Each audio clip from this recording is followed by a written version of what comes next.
right, well, I'm in Sydney, Australia today, so I'm very glad to be talking to someone about hydrogen, which is something that I've been trying to learn a lot about in the last week. So Justin Pitts has kindly flown in from Perth in Sydney to Sydney now. And thank you for coming on the Rental Journey podcast. Thanks for inviting me, Mark. It's awesome to meet you, and great timing that I was in Sydney and we could get together and have this conversation. So I actually saw Blue Diamond Machinery a while ago online, and I've seen you at a few events, but you seem to be getting bigger and bigger and bigger. And so, like, I guess before we get into where you are at with Blue Diamond Machinery, like, how did you personally first get involved in the equipment rental industry? Yeah, I guess taking a step back in terms of where Blue Diamond originated from, I guess would make sense. So we're 10 years old today, almost to the day.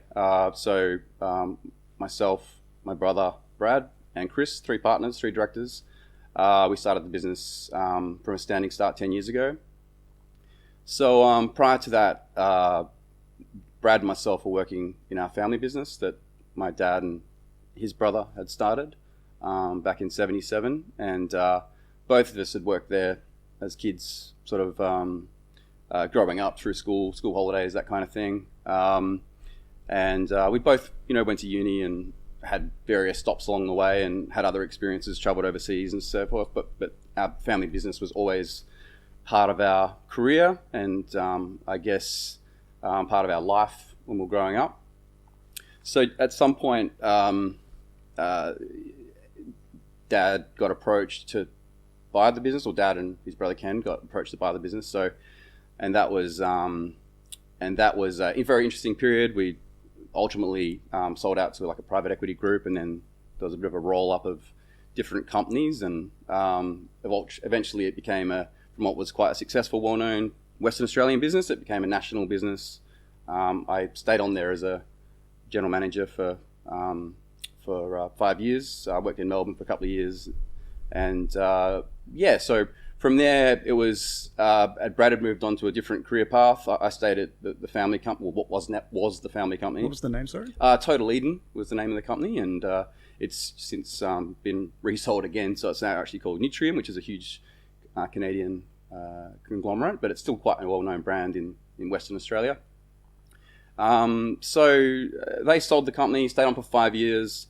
Brad and myself were both probably not overly excited about staying in the corporate roles that we had at the time. Whilst I was learning a lot, working in a corporate environment, having come from a family business, and Brad had gone into sort of financial services broking. We both really wanted to get back into having just a private business that we could drive and grow. So we looked at buying different businesses. Like, we didn't have a lot of capital available, but we'd spoken to the bank about potentially borrowing some money to buy a business. We spoke to business brokers. We were looking at different ways of just having our own business. Ultimately, spent probably a year doing that, or maybe even longer. We decided to start a business on our own. I guess started from scratch. We didn't want to go back into family's industry, which was the irrigation and pumping industry. One, just for ethical reasons, like didn't want to be seen to be leveraging off, I guess the work that, Dad had sold the business, so we didn't want to be going out there and competing with our old friends and colleagues and all that sort of stuff, which plenty of people do. But also, we'd been in that industry our whole life, and we're probably a little bit sick of it, to be honest. So we were looking for something new. So we didn't have any direct history within the equipment industry as such. Going back to that point, we literally just canvassing ideas, throwing around ideas. Just so happens that my father-in-law sold his business around the same time as my dad, and he had a very different to what we are now, but a very successful import distribution business. But he said a lot of the key products that moved in that business were generators, compressors, and things like that. So we didn't. I understood generators. We used them a lot in the irrigation industry. I understood what they were. Air compressors, I probably didn't have a lot of understanding about. I have a much better understanding now. But he was able to give us some insight into an industry we didn't know about. So from there, we started researching the industry, researching different suppliers, looking at different companies in the industry and what they're doing, how they're presenting themselves, just trying to get a head around it, I guess. It seemed to make sense to us. We're based in Perth. We're a national company now, but at that point, we're obviously looking for something that's going to work in WA.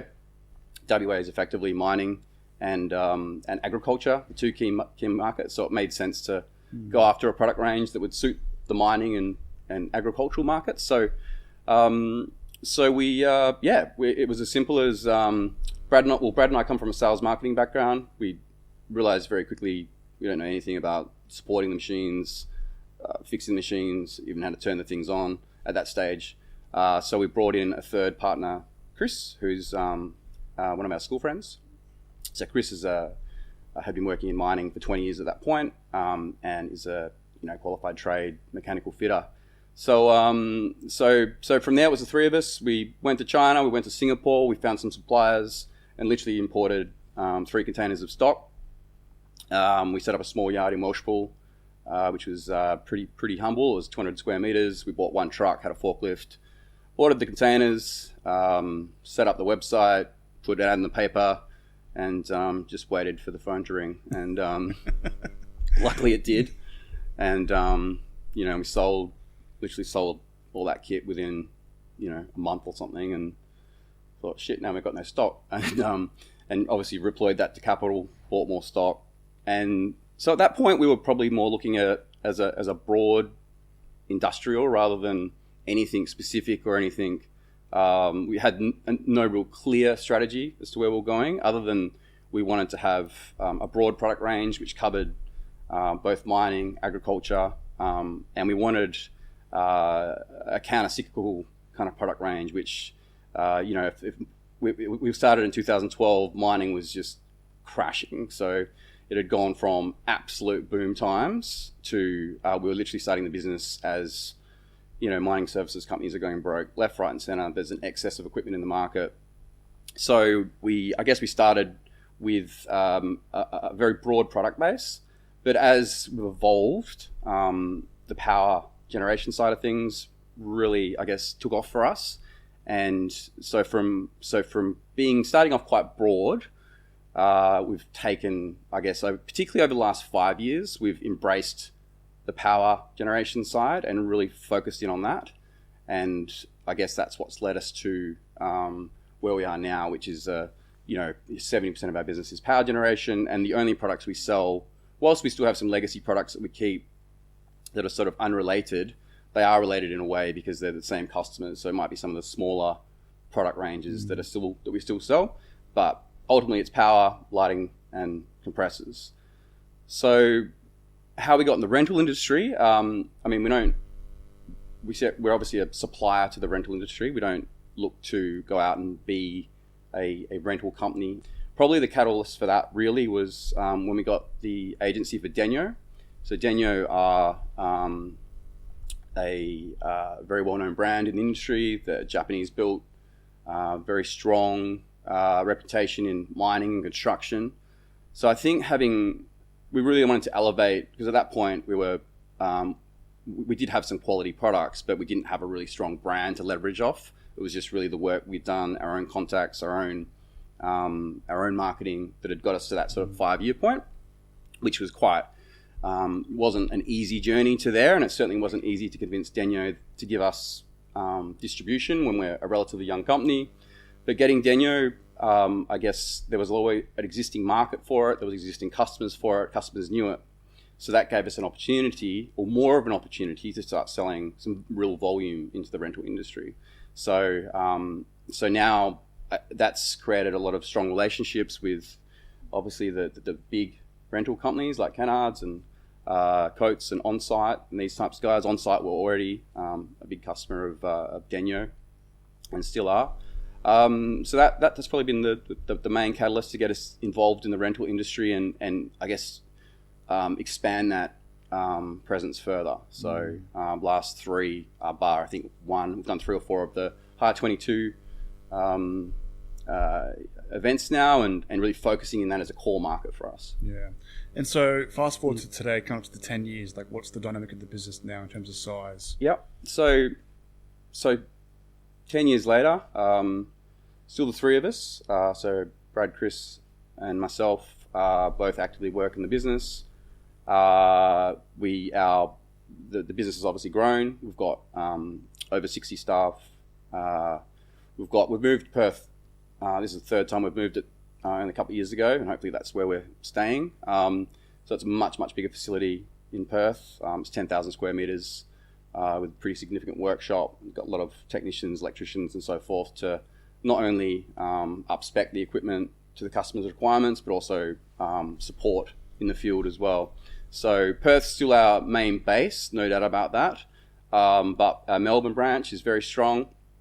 It's not on the same scale, but it's like a mini version of Perth in the sense that it's got sales, technicians, support, stock. Same in Brisbane. We've got the operation there. So we've got the 60 staff, 3 branches. I guess you'd say, national presence now. And I guess from your perspective, that's what you're seeing is us evolve into a national company. Within the next month, we'll have our Sydney branch open, and that's the last box tick in terms of that side of it, being a truly national company. So growing that business in 10 years and coming in really fresh to the industry, there would have been a lot of challenges about learning about what customers actually want, what products they need, how to actually run the business from maintaining the equipment, all that sort of stuff that goes along with it. So why do you think Blue Diamond Machinery was successful in the early days and where you got it to today? I think it's really hard to start a business from scratch, and because you don't have any customers, you don't have anything, you have to go and deploy capital that you may or not get back. There's a lot of pressure. You've obviously given up your job. But ultimately, we all just turned up every day and kept going. And I think that really is the key. The fact that it's our business. It's up to us to make it work. So Brad, literally day one, it's Brad and myself on the phones. Chris is out the back fixing any stuff that comes in or whatever. So, but turning up every day and just keep going through that period. But I think just getting through those first few years in particular to a point where we could at least start earning some money out of the business, because at that point we're all just drawing down on savings and debt and all the rest of it just to keep our lives ticking along. So the key reason for success, I think ultimately in the early stages, was just the commitment to make it work. It had to work. We had no plan B. Yeah. So we're all in. And I think picking the right industry, like I think having that insight into an industry we knew nothing about, to be honest, through my father-in-law was important, because it was what we were looking for. We wanted something that was exposed to, at that point, we didn't really know the rental industry would become a key customer of ours, and we wouldn't even have attempted in our first 5 years to really even try and sell to the rental industry, because we were still learning, and we certainly didn't want to go out there and go to Coates Hire and say, hey, come and buy our generators we've just brought in from China, and we're trying to work out the whole industry ourselves. But just getting to that point where we fully understood the market, fully understood the product ranges, got some really good agencies, and not just Denyo, but also their lighting towers and air compressors and so forth. From that 5-year point has just enabled us, has given us a platform to move into like more of a national kind of role. But I think also no one knows how partnerships are going to work. That's really tricky, particularly with your brother. At times, we've obviously all had our ups and downs where where everyone's under pressure. But I think obviously we chose a team that worked. It's not perfect, but it's worked. So we've all managed to stay together, stay in there, and get the business to a point now where it is exciting to be there. It is fun, whereas it's probably hard to say the same about the first few years.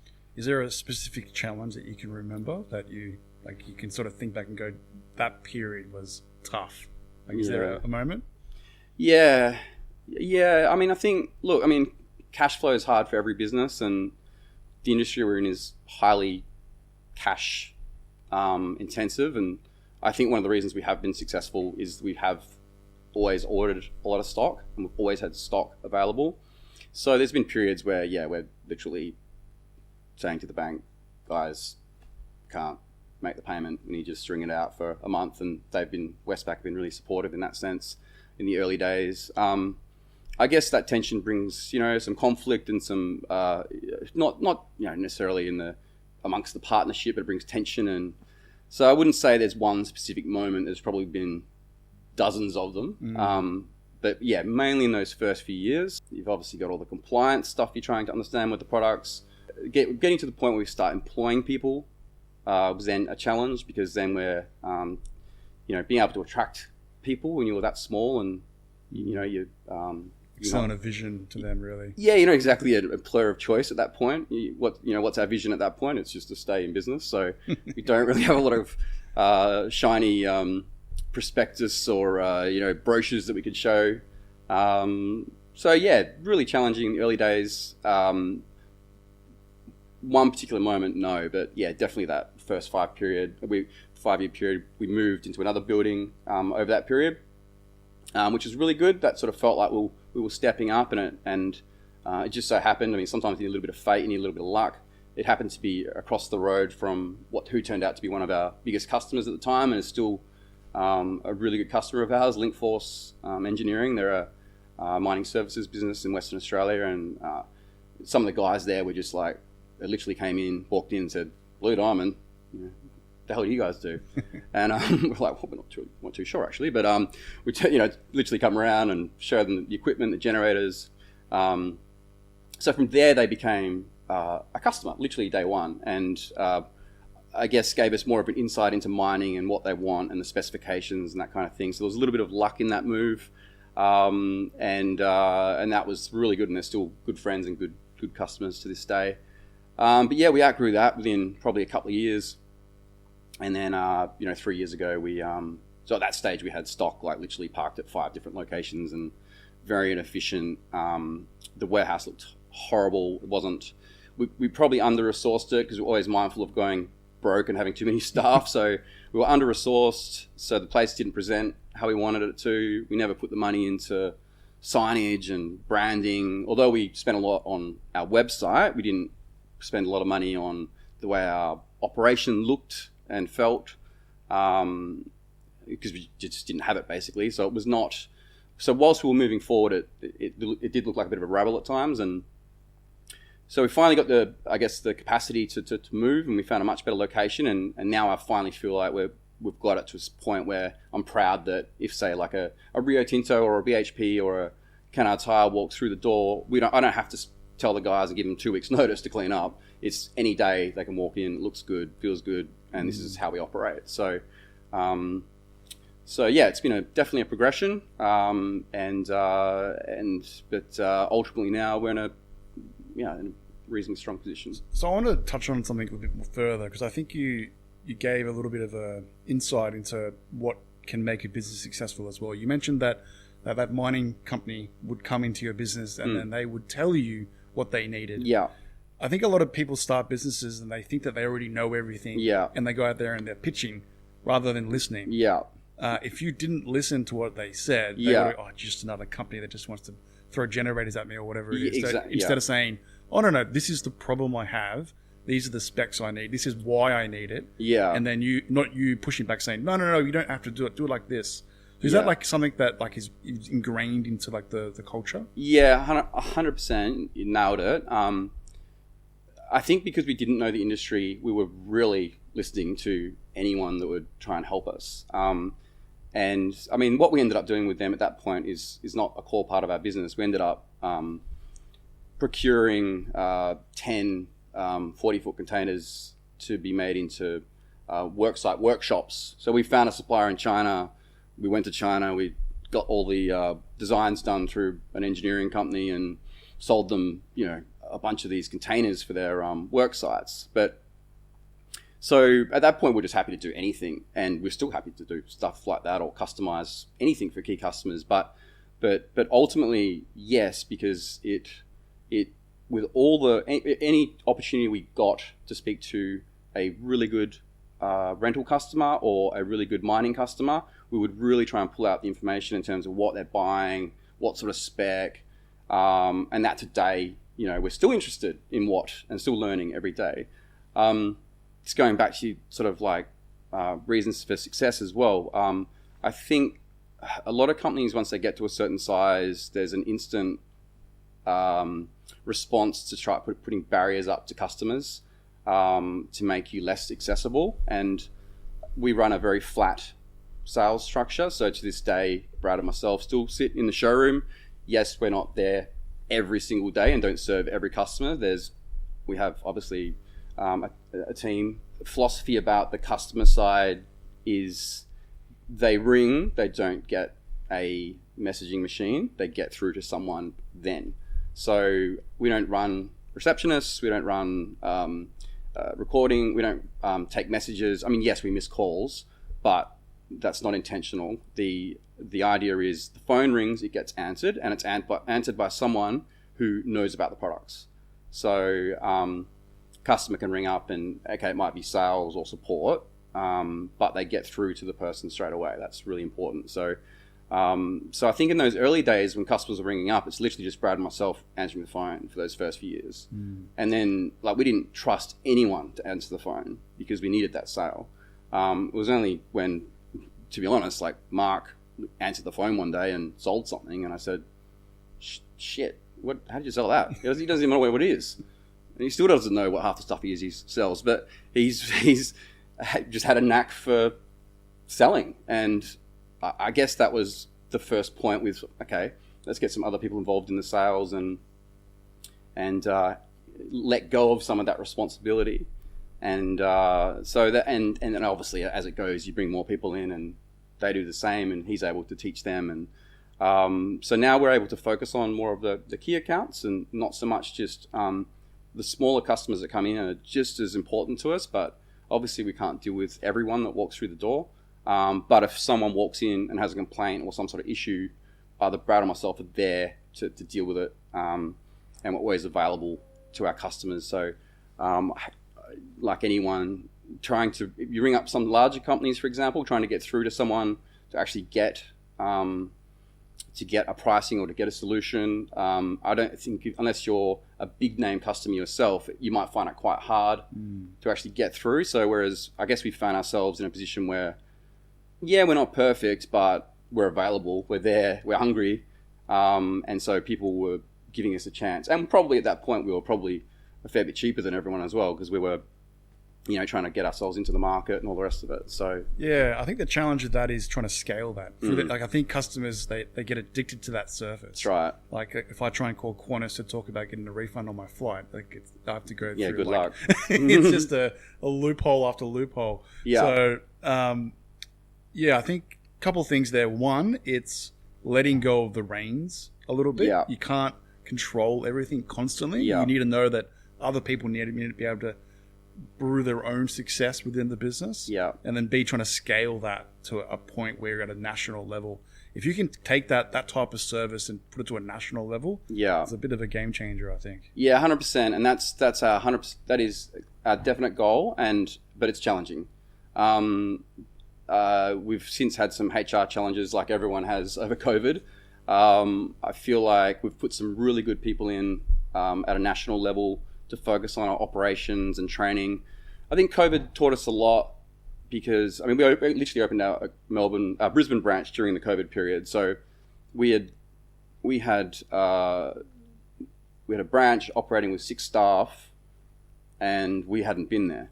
And we had $2 million worth of stock in there, but we'd had one of our guys from Melbourne move across there, so there was taking some of that DNA over there and being able to start it, and he was a good, young, motivated guy. But I think what we didn't do, once the brains were open and we could travel again, we didn't get back on the horse fast enough. And so I think it's become very apparent that we need to spend far more time with our people. I obviously take responsibility for that potentially if we were there and were able to share the vision of where we're going better, and to really engage with them on a personal level, face to face. I think I started taking Teams meetings as real meetings, and they're not. So to your point, I think that's going to be a key part of it, is just maintaining that personal contact with all our staff, making sure that they're aware that's what we want. We want that personal service. We want to be available to our customers. We don't want to be hiding behind, big walls and public, receptionist type staff or whatever it is. We are the front line. So, so that's definitely something we're not going to change. Yeah. Now, look, I want to talk about hydrogen for a bit. So, before we get into it, I remember I was in Adelaide and I was walking through the Hire 22 convention, and I was walking through everywhere, and I got sort of the back section and I turned left, and I just saw this huge white thing. I was like, is that a generator? Like that? Like, I have never seen a generator like it stands out with the white. Like I've never seen one like that before. And I walked over to it, and it was huge. Like it's bigger than anything I've ever sort of seen it at the trade show before. And I think we were talking before that it weighs. That's five and a half ton. Wow, yeah, it's crazy. Yeah. So I saw that, and it caught my attention straight away. Yeah. I was like, okay, this is interesting. So I got to find out more about it. So I started doing a bit more research, and I was actually in that same time flying to the US, to Texas, to do a podcast around gas-powered generators. Okay, yeah. So I was doing a bit of study because it's very common in Texas. So, and I thought, I've got to come back and I want to learn about this hydrogen generator because I haven't seen anything on the market so far. Did a bit of research. So maybe before we get into what it is, like how do you, like, because hydrogen is a new market, basically. Like, how do you start getting into a new market? Yeah. So it's quite interesting, and we've been going down this rabbit hole pretty aggressively for the past 12 months, and then there has been a lot of history with hydrogen. I mean, there's been buses in hydrogen, running on hydrogen in London, going back, decades. But it's definitely become a refreshed, and it's seen as a pathway to, a cleaner energy source and all the rest of it. So it's clearly very topical now. The opportunity with we I guess, taking a step back, we ended up a power generation business. It wasn't our intention when we started the business. So I guess that fluidness with what we are is open to change without a lot of. We started to feel quite exposed to the fact that we were a diesel generator company, and suddenly become quite good at it and have a lot invested in it. And as the political winds started to change, and the awareness of CO2 emissions and global warming, and what we could start seeing what was happening in Europe with some of the restrictions on not only just the engine emissions, but some of the new technologies that were coming out. Going back even 3 years ago, we had started to. Brad and myself went to Borma in Germany to try and get our heads around what's available that we could go and put in our product mix that was going to be a cleaner alternative to diesel. But even going back as close as 3 years ago, there was really nothing. I wouldn't say nothing. There was nothing that was clearly obvious to us anyway, and certainly nothing that made anywhere near economic sense. There was some battery technologies happening and some hybrid systems and so forth, but it didn't stack up anywhere near commercially viable. But hydrogen was always of interest because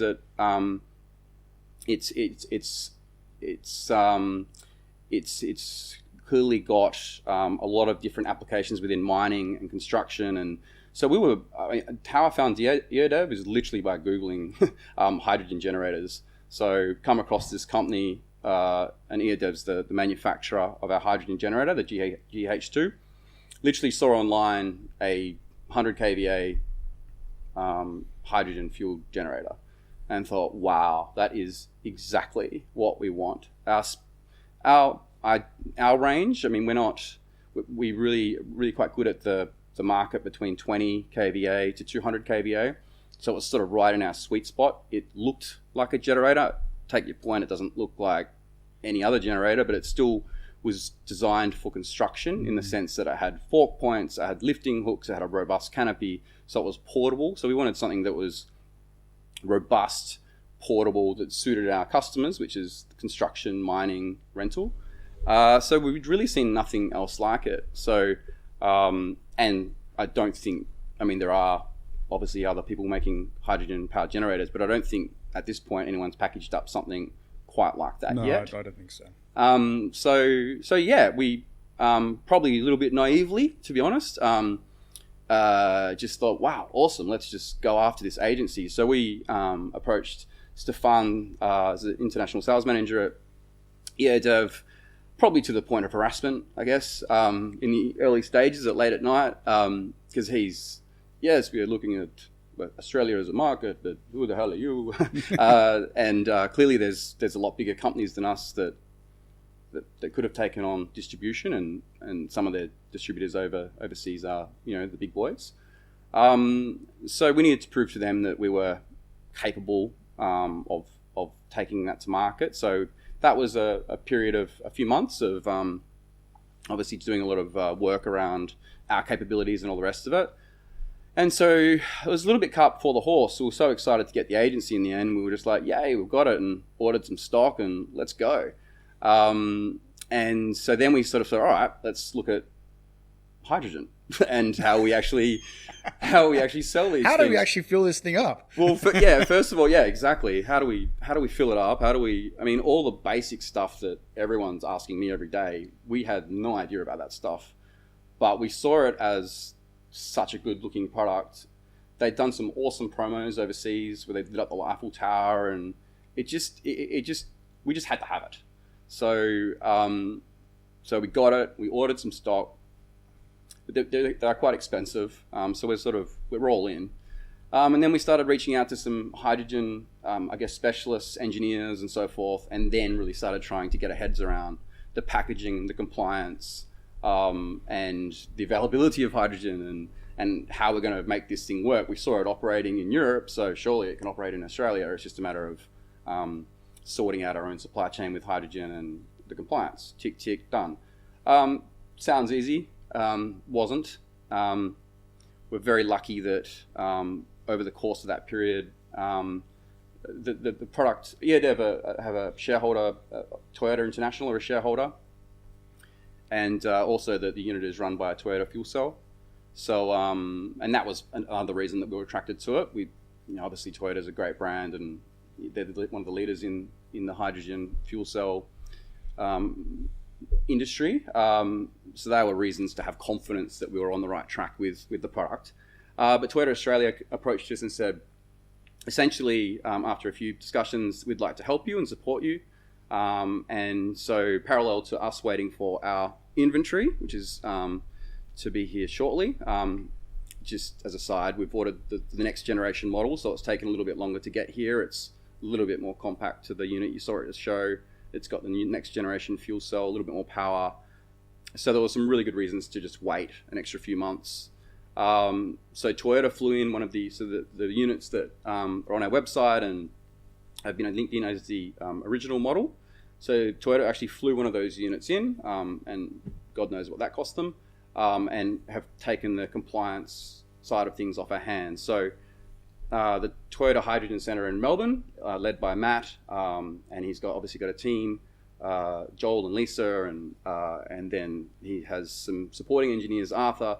These guys and Lisa have been instrumental in actually assisting us to get the machine market ready, and they've leveraged off their knowledge of the hydrogen industry through their Mirai car.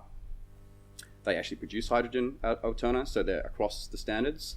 But even that has been challenging, even from them. There are still a couple of small things that we need to sort out, more like quite small, minor details, but things that need to be addressed.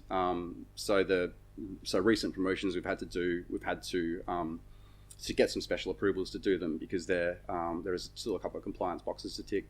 But yeah, so and from there it's been understanding the industry, trying to understand the applications, and so we've spent like hundreds of hours, with no words of an exaggeration, talking to some engineers in that space, specialists in that area, just understanding where you get the hydrogen, the difference between green and grey, and what's it look like going forward. How do we firstly sell the units, but okay, it's all very well for us to order the first 3, but we're not doing this for it to be a promotional LinkedIn one-off. We want it to be a a product that is that can transform the market. So we now have a clear group of partners, I guess, in the hydrogen supply side of things. There's ATCO in Western Australia, really good guy. Russell runs that.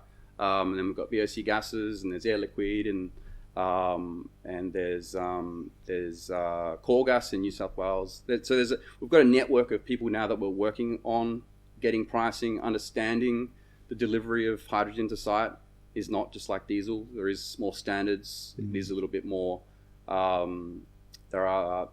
Standards is the interesting point. There are no standards, but delivering hydrogen, there is standards. It's a dangerous good, so it needs to be done by obviously someone with that type of license. So it's definitely an evolution. The hydrogen industry is brand new. What a lot of people are really interested in with this product from the hydrogen industry is that it does show a very clear application for hydrogen, as opposed to it just being a source of energy for, running a mine site or pumping into the grid or something like that. It's a mobile application for it. So like a car or like a truck, it's another application, and there's not that many mobile products at the moment in the market that run on hydrogen. So talking to government, we've spoken to the West Australian government hydrogen minister, Alana McTinnon. We've spoken with New South Wales government, and I think that's what they are really excited about, is they see potential for another use for, the investment in hydrogen. So, but at the moment, the reality is at the moment, there's a lot of investment. There's a lot of new plants coming online, electrolyzer plants. Most of these plants now will be green, and that is that it's powered by renewable energy. So we're not really achieving anything if we are using hydrogen that's, that it's being powered by liquid gas or coal-fired power stations. That's defined as grey, does it then?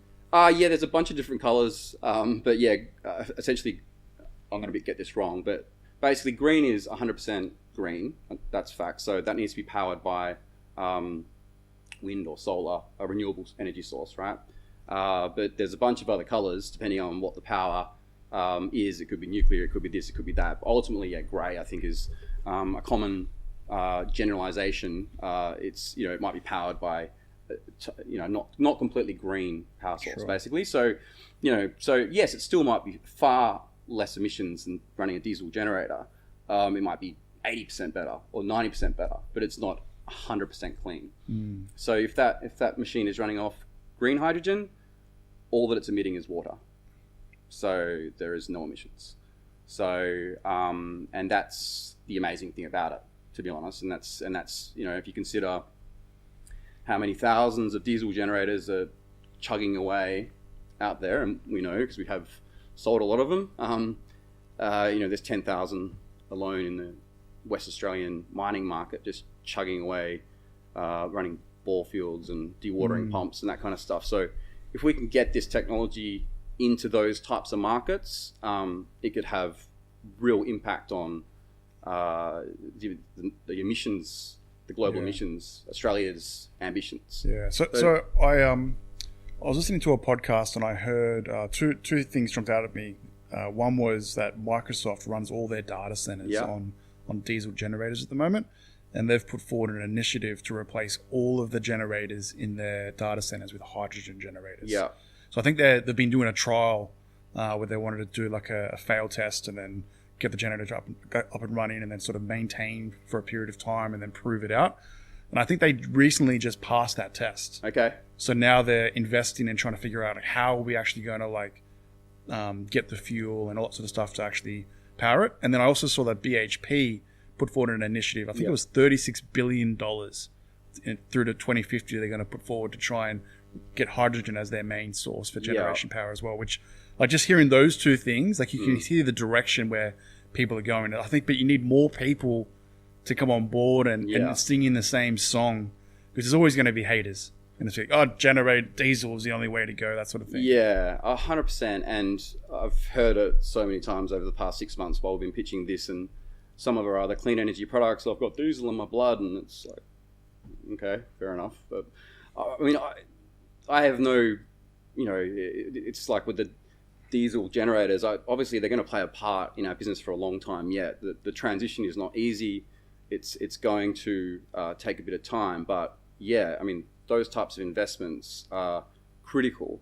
So some of the mine sites, for example, will literally build their own power source. So, and this is where, I mean, it's not just an environmental consideration. It's if you look at what's happened with COVID, with supply chain, cost of diesel going through the roof, the issues with Ukraine and the energy crisis in Europe.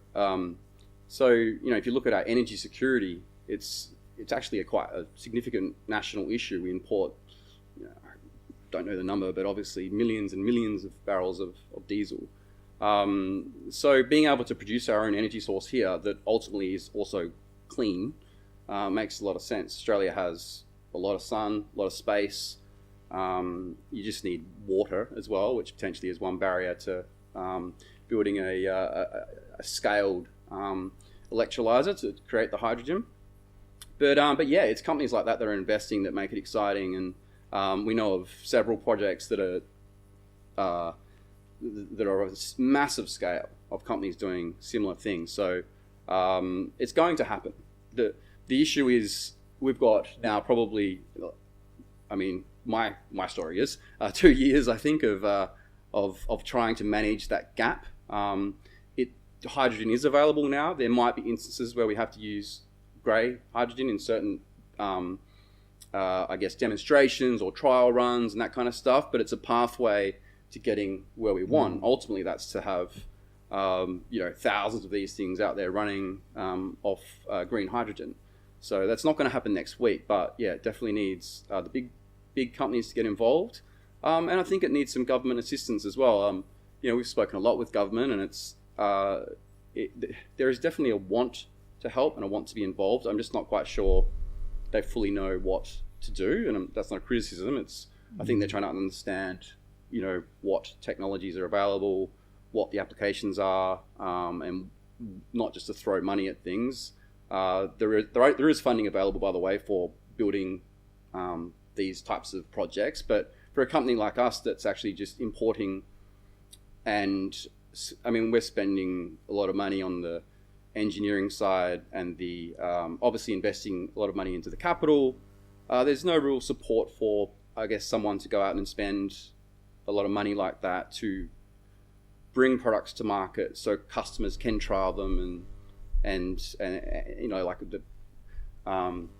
one of the guys at the Water Corp, we did a demonstration there the other day, and they had I think about 12 of their engineers come out, and because we had some one of our battery systems there, which is from a company called Amps, which replace diesel generators for batteries to run tower cranes on construction sites. But he said, what I love about what you guys are doing is just you're bringing the stuff in and you're allowing us to touch it and feel it. And so for those guys being engineers, this stuff all needs to be trialed. It needs to be touched, felt. It needs to be put in the Pilbara where it's like on the moon with dust and heat. So you can't do that from a textbook or from overseas. We need to have the equipment here. So and that's been the awesome thing about having Toyota bring one forward. It's enabled us to touch and feel it. The reason I'm over east, we're doing customer demonstrations again next week, and that just builds the momentum. So yeah, but there is going to be a tricky period where the compliance is not completely clear. Having a national framework around that is not there yet, so there's no guidelines as such. So I guess this is where Toyota is so critical, is because they're actually assisting make those guidelines and the operating procedures for this bit of equipment and so forth. And we're contributing to that on the generator side because we understand a lot of the I guess safety considerations on the generator market generally. So yeah, it's been an interesting journey. It's definitely not been easy, but you can see from the amount of interest and the amount of attention it gets, it's definitely feels like it's worthwhile, and it's I guess straightened us up and really given us a purpose. EODev have a product rollout plan, which is going to include so this is the first unit, 100 kVA. That is syncable to up to, potentially 10 plus units to 1 megawatt. But they have larger containerized units coming on the horizon, which will again be a game changer for the mining industry. Getting larger units is really where the dial begins to move in terms of the volume of hydrogen you need for one, but also the CO2 and emission savings that can be made. So that's the exciting bit. And to have a partner like that back us in, they have a really aggressive is the wrong word, but dynamic team culture. And they're expanding rapidly, so they're in sort of startup mode themselves in a way. Well, they are a startup essentially, so they have that same energy and that want to learn and what are the applications, and they're looking at purchase power agreements, for example, which is something we hadn't really considered. So that might be, while the capital costs are high and the hydrogen costs are a little bit higher than where ultimately they need to be, doing purchase power agreements for customers where they don't pay for the amount of energy they use. Different ways of getting these things into the market is what we're looking at now. Yeah, and you mentioned that the cost of the generator itself is higher than typical of a diesel generator, and I think that's where, when the solution gets proven out and it starts to grow more and more companies have it, that's when the government needs to step in to have some type of fuel tax credit or something to try and help reduce that cost for those companies. Something like that I think would be very useful for the market. Yeah, definitely. They are, I think you can get 50% funding to build the electrolyzer plant, so that brings the capital costs down. But it's just going to, definitely I'd love to see something like that bridged the gap. The cost versus diesel is getting pretty close. It's probably more the lack of availability, and also there's additional costs in the transportation and so forth at the moment, while there's the storage units aren't at a pressure that allows us to store enough energy to get enough energy to site in an efficient way. There's a few challenges like that, but as that all improves, the volume improves through EODev. I mean, they're scaling up their production massively over the next 12 months. So, they're going to be in a position to produce in the hundreds of units per year, where at the moment it's less than that. But that new facility is in play, and our units will be produced from there.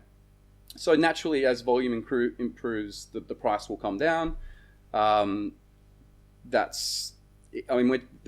capital cost on this unit is a lot higher than a diesel generator, so it still has a long way to go. But the customers that have taken them on now, and the trials that we're doing now, for example, Kennards have purchased 2 units there. One of our traditional diesel customers by Denyo office. They see the benefit of with some of their more progressive customers, working in with them on some projects just to understand it, just to get it onto site, to see how it can work. And then as those cost barriers become less, they'll be in a much better position to then lead the market, I guess. Cost is not always the major consideration as well. When you talk about, tier 1 construction companies, construction companies are often under cost pressure on projects, and that is a reality, but there is government red tape sometimes on projects to have an element of that, the power or the construction use to be renewables. It might be 10%. So government's driving it, some of the pull through on that side of it. So it might be an $800 million project. So if it means another 500 grand needs to be spent on this type of technology to win the job, the number becomes quite inconsequential. So there's definitely applications at the moment where the price is not the key driver, but clearly that's not for everyone. It's only the top guys can afford to do that. So to get mass penetration, it needs to stack up economically, or it just won't happen. So not everyone is just going to spend more money to save emissions. There are other benefits to the unit, however. They're very quiet. So in Europe, Netflix have used them in a lot of their production for for some of their TV shows and so forth. So I think the events industry will pay more just for they're generally very progressive type companies, so they have their own emissions targets that they want to meet. But but it is a quiet unit which suits the rental industry, the events industry. So what we're saying, I'll look at the camera and I'll say, like, so Coates and Onsite need to jump on board and follow Kennards at the moment. Well, I'd love them to, absolutely. Clearly we want everyone. We'd love to sell them to everyone. I think there is going to be a limited number of units available this year. We've got 6 on order and 2 are sold. There's some trials committed, but there's definitely still some opportunities for other customers to get some units this year. This year, to me, is really about the promotion and getting the word out there and just letting people know that these are coming and getting some working trials done. We need to. We've got some trials lined up in Melbourne with the Toyota unit in the next month, so they'll actually be on construction sites. And the big unknown is, and this is what will probably work more with local engineers, will be customizing it for the mining market, because running in Paris is a lot different to running in the Pilbara. So the heat, how does the fuel cell respond running, at 50 degrees with red dust everywhere? So getting those types of trials done, and that's what the Water Corp in Western Australia are interested in doing some trials up at Broome. There's other miners that are interested in doing those types of trials. So we need to get the real world data, how it operates on the ground, even the consumption of the hydrogen. Whilst we have data, it's 3 to 4 kilos per hour at full load. How does the heat affect that? The cooling system runs more, and so this year's about promotion, getting it out there. Obviously, selling a few of these units would be nice. And then really setting the platform and the base for next year, where we can, go next level with it. So a couple of things come to mind. Because you want to learn so much about it, I'm assuming you're hooking it all up with telematics, so you've got all the data coming in from the generators, yeah? Mm-hmm. Now, one of the challenges when I was in Texas, and I was talking about gas power generators, is that the gas actually is harder on the engine, which means that there's more maintenance and all sort of stuff. Okay. So I don't know much about hydrogen. Do you know how it affects the engine at all? Well, these are fuel cells, so these aren't combustion engines. So there are hydrogen engines coming out, and I think probably already available, which is like a typical combustion engine running off hydrogen. I think that would probably be a consideration there, but I couldn't answer how would it affect the fuel cell.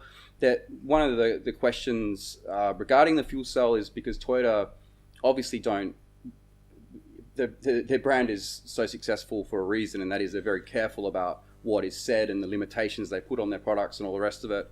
So understanding in the real world over time how the fuel cell runs and performs and lasts is something that is just not known, because it just had the units have only been available for 18 months, 2 years. So they know how it responds in their car, in the Mirai. It's the same fuel cell that's in the car. But over time, a generator application is different loads. It could be, much different conditions. The loads could vary. So you've obviously got a different application for the fuel cell. So some of the figures that they've put on the life of the fuel cell, different things like that, are very conservative to what we're hoping will actually be in the real world. And that's for exactly the type of reason that you're talking about, I guess. But very different to a typical. The technology of a fuel cell is very different to a combustion engine. So it's So let's talk about the maintenance side of them. So let's say I've got a mining site and I've got a bunch of diesel generators and I've got a bunch of hydrogen generators, and I know what happens with my diesel generator when it goes down. I might need to get a tech there. Might need to log in and check what's going on. Like, do you know when something goes wrong, what needs to happen then on your fuel cell then generator? Yeah, it's something we've put a lot of thought into, particularly when you see it running. It's very simple, but at the same time, it's very complicated. So you've effectively got the power being delivered from a 45 kilowatt lithium battery.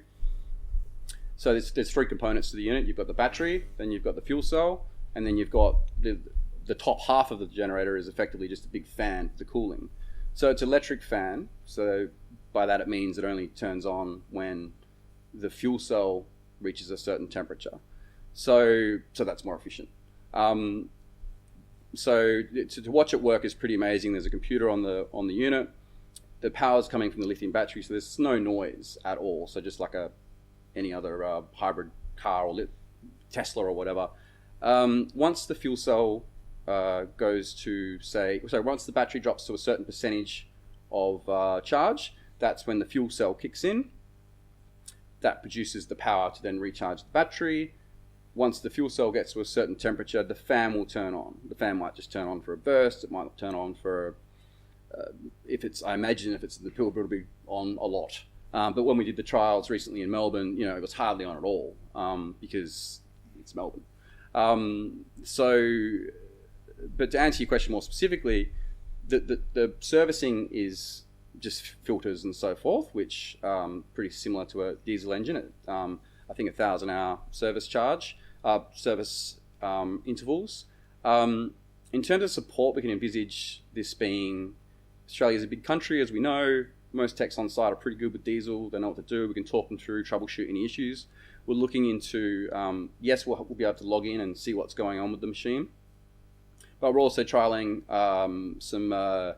we've actually already started working on implementing some 3D goggles that we can attach to the side of the machine. So for two reasons. One, for training. So when the engineers are actually setting up the unit, we can show them through the goggles, connecting up the man packs to the generator, the pre-start process, all that kind of thing. But also, we could log in from our head office, for example, and see what the tech's seeing and talk them through, some diagnostic things. Wow. I mean, these are expensive bits of equipment. It's new technology. So, I mean, in the short term, most of these jobs are going to be around the metropolitan area. But as we go forward, we want, mining's the big opportunity, mining or oil and gas for that matter as well. So the big regional locations are really where this thing, off-grid applications, is where generators are used primarily. Yeah. So having a support system that we can do without having someone there is going to be important, and to be able to respond, sort the customer's issue out without flying someone out to Mackay or wherever it is something we're working on. Yeah. So talking about trials, so we were talking before the podcast that Toyota was actually powering parts of the Marvel Stadium for the AFL. So we'll talk about that experience and how that came down. Yeah, that was awesome and terrifying at the same time. So that was actually only 1 week after Toyota had finally got the I should say at this point a provisional approval to run the unit, because there is still some compliance hurdles which will be worked through, but they just need to be worked through. So they got us involved as the distributor, obviously, to be involved with the testing of the unit. So that was a week before the Marvel event. So Toyota's a sponsor of the AFL. So their marketing team had come up with the idea to run the hydrogen generator at a AFL game, which was on a Saturday night. Pretty big game at Marvel Stadium. So the idea was that the generator would be on display. They're also displaying their Toyota Mariah car. So this is a Toyota promotion, nothing to do with Blue Diamond, but we're their deployment partner for their promotional activities for their unit. Obviously, we're working with them because we're going to be selling and distributing the unit. So we're working in together on the compliance and different ideas for applications and different potential modifications, etc., etc. So we did the trials only the week before. So on the actual event, so our role was we worked in with Joel, who's the operations manager, to handle the logistics, which was basically just getting the machine to site and set up and all that sort of stuff. So we actually store it at our Melbourne branch now. Shan is the manager of our Melbourne branch, is an electrical contractor. So everything was reasonably straightforward. However, for whatever reason, the coach's box was chosen as one of the areas to power, and I can see the reason, because it was clearly going to make it more interesting and something they could talk to during the game, and rather than just powering a light switch or whatever. And it was also powering the marble sign at the front of the stadium. So there was quite a few concerns as it got closer from Western Bulldogs football team in AFL regarding the if the generator does fail. And, you know, it had only been run for the first time in Australia the week before, so it was not impossible that there was not an unforeseen event. However, I mean, the Toyota guys and their engineers were pretty all over it, so there was not really a concern that it wouldn't work, but there's always a fail-safe, right? So the initial fail-safe was just to have a manual switch that, you know, and that's in the end that wasn't sufficient. They estimated it might take 5 to 10 minutes to turn the power back on. Power goes off in the coach's box, 5 to 10 minutes, they lose all their screens, they lose the game. Potentially that might be an issue. Leading up to, within a couple of days of the event, our team actually installed an ATS on the coach's box. So we had one line running from the generator to the coach's box with a separate ATS, and then one 15 amp line just running to the marble sign on the front of the stadium. So in the end, the actual load on the generator was very low. It was like 10% load. So it did the job quite easily, and the ATS didn't have to work, which was good. We'd been there on the Thursday night before and tested it, and got to sit in the coach's box, which was really cool, and turned the generator off and tested it, and the lights come back on and all that sort of stuff. So it was all set up to work well, and it was an amazing event, and the content created from that absolutely invaluable. Got a lot of exposure, and hopefully we can work with Toyota on other events like that, because it was really, I mean, it's clearly something different that is out of our normal day-to-day thing, and we had several of our staff there. I know they're all excited to be a part of it, and it's not something you get the experience to do every day. So just being able to be involved in it was awesome, and the fact that we could assist Toyota in that way. Our strength is the electrical generator power delivery side, and obviously their strength is in the hydrogen gas side. So the combination's working quite well at the moment with getting the product into the market. How was your stress levels on Friday? Oh, it was a nightmare. It was a nightmare. So it was every time a goal was kicked, they would dim the lights at the stadium, and I just thought, oh my god, what's happened? And there was actually a waft of smoke wafting across the ground, and one of my mates texted me and said, is that smoke coming from your generator? I was like, what smoke? What are you talking about? Obviously Toyota had a lot of, I mean, we were confident everything would be fine, but of course until it all happened, and you had the Toyota engineer there, Arthur and Joel, and those guys are all over it, and we had my team there as well. So so it was never in doubt, but until you get to the end of it, but and Toyota had a lot of their senior people there, and so it wouldn't have been a nice feeling if it had failed. Yeah, no, that's super exciting. Like, I think it's hard taking on initiatives like this, because there's a bit of risk on your part as well. Like, you're spending a lot of time and money on this new technology to bring into the business and take it at a national level. If you think back to like Tesla with Elon Musk and trying to get into that, like all the pressure that went into that. And obviously I'm not saying it's the same scale. Yeah, sure. But you know what I mean? Like they're, for your shareholders, like this is a risk. This is a big risk. No, spot on. And it's not insignificant, the amount of money we've put in relative to our size and capacity. Look, if these machines don't sell and the battery units we've got ordered prove to be uneconomic, end of the day, we'll have to stop. But we're seeing enough. So yes, we're taking a significant risk, and that risk, if everything we're doing failed, it would hurt us financially significantly. But we're seeing enough to be confident that it's not going to fail. I think it's going to be hard, and I don't think, like, the biggest cost at the moment has probably been to our time, and like for Brad and myself in particular, have spent the last 12 months in a lot of meetings with engineers and so forth, where that could have been time spent with customers, selling our traditional products. So if anything, it's taken our focus off our core business. we're lucky that we've got some really good guys that have kept that firing along. And Brad and myself, don't get me wrong, still have direct dealing with our customers and all the rest of it, but there's only a certain amount of hours in the day, and it's taken a lot of time.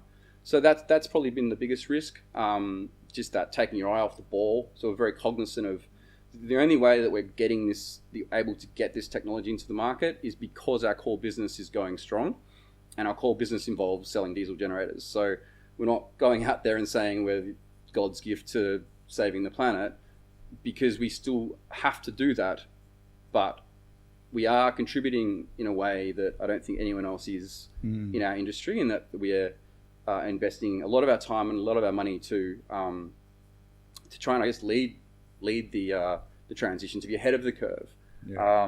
So it's just something that really interested us, and so we're 10 years in, and I just kind of feel like it's the right time for us to pivot, and it's not something that we could, we're not pivoting 360. It's still our core business. It's the same customers, so it's giving us, we're being able to leverage off the work we've already done to bring this new technology to market. So yeah, the risks are that the return on investment is quite low, or they're not there at all. The risks are that some of the technology doesn't perform as well as we'd hope, and there might be some extra work that needs to be done locally to customize it. We're expecting that. That's going to be a big part of it.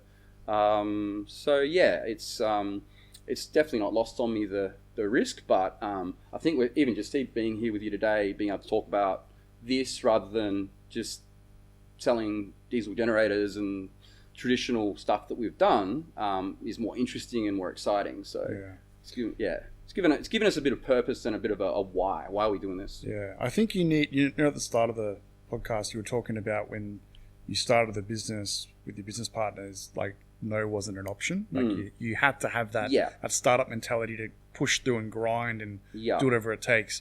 You sort of need that mentality with this as well. Like things are going to be hard for the next 2-3 years or whatever, 5 years, whatever it's going to be. That's right. And any time that things become too much, it's like, I take a step back and make sure that we understand our purpose and why we're doing this.